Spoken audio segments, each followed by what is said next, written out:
It was 5:30 a.m. and my house was quiet. I was trying to focus and clear my head before I started what would be a busy day of being a stay-at-home mom with our 2 young kids. I couldn't focus because of the lingering conversation I had with my husband a few days prior. He had been approached by a fellow church member at Christ Community Church who thought we would be interested in meeting with some higher-ups to find out about starting a church legal clinic. I immediately and emphatically said no, not giving him a chance to explain. I stopped practicing family law in 2007 and never missed the contention, anger, stress, anxiety, panic attacks, and busyness of that life. I did not like the person I was when I practiced law, and I wanted to forget it all. However, what I was about to learn is that God can and will use the worst experiences of your life and turn them into something amazing. As I sat there before the sunrise, I recalled a book that a friend had mailed to me a month earlier titled Gospel Justice: Joining Together to Provide Help and Hope for Those Oppressed by Legal Injustice. The author, Bruce Strom, founded the organization Administer Justice, which just happens to be the same program that our church had approached my husband and me to implement. When I received the book in the mail and read the title, I threw the book to the side and selfishly thought, I want nothing to do with law ever again, especially not helping the poor and oppressed. But on this specific morning, I couldn't just throw the book to the side.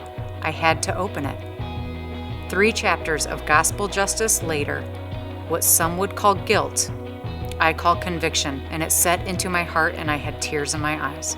I knew I couldn't hide anymore. I had no choice but to do what God had created me to do, to help others using what I already possessed, a law degree. In a matter of minutes, my whole life path made sense, and all the pieces of the puzzle came together. Why I chose to go to law school, why I practiced family law, why my husband and I had chosen to attend Christ Community Church, why my friend had mailed to me Gospel Justice, and why my husband works in legal staffing. Fast forward 9 months and numerous meetings with leaders at Christ Community Church, meetings with the founder and staff of Administer Justice, then recruiting attorneys, paralegals, prayer partners, and interpreters. And now there is a once-a-month legal clinic on a Saturday morning at Christ Community Church, providing help and hope to low-income individuals who cannot afford legal resources. Each clinic morning, attorneys, paralegals, interpreters, and advocates join together as a team to make each client who walks in the room feel important and cared for. After being greeted and offered coffee and fresh baked treats, the client fills out paperwork. They go into their scheduled 45-minute appointment with an attorney to discuss their legal issues. Usually the legal issue is just one of the many struggles they are facing. Most of these people are struggling in many ways, including physically, emotionally, spiritually, or financially.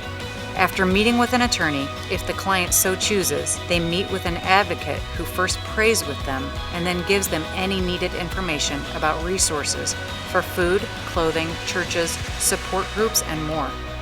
Sometimes we can help them resolve their legal issue that day, but not always. Regardless, I know that we have made a difference by just listening, encouraging, and letting them know how important they are in this world. The process of starting this legal clinic has been amazing. It has softened my heart to the needs of so many people living right around us. It has given me hope that there is good in the legal system and that attorneys, including a former judge, from all areas of law can team up and selflessly work together to help a bigger cause. You see, Administer Justice doesn't give just free legal advice.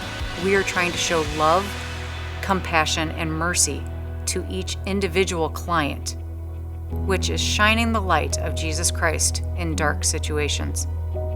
Not to mention, the true gratefulness the clients express as they leave our clinic is such a refreshing change. In turn, I hope that the clients are having a change of heart too. I hope that they see that lawyers are human, just like them, that there can be good in the legal system, that their voice can be heard, and most importantly, that there is a God who loves them and hasn't forgotten them. We, as attorneys, have been given so much power by knowing the law. and I personally want to use that power for a lasting and life-changing impact.